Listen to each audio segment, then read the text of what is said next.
Heinäpuu silleen koira. Kato. Leon kameraa. Fredin näyttelytrimmi hoitaa Leo. Se menee huomenna näyttelyyn. Laita vaan sen turkki, kun menee. Minne? No Keuruulle. Monelta. No aamusta. Monelta kun sä lähet taas. No aamu. Äiti, annaks mulle karkit sitten vai jätätkö tuohon pöydälle? Äiti. No katsotaan. Näin on sitten aamulla. Tulee Redistä nätti poika, tulee jo. Ai.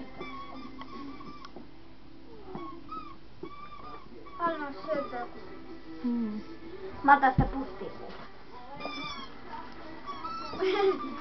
Kuule tästä on vei. No joo. Mä laitan.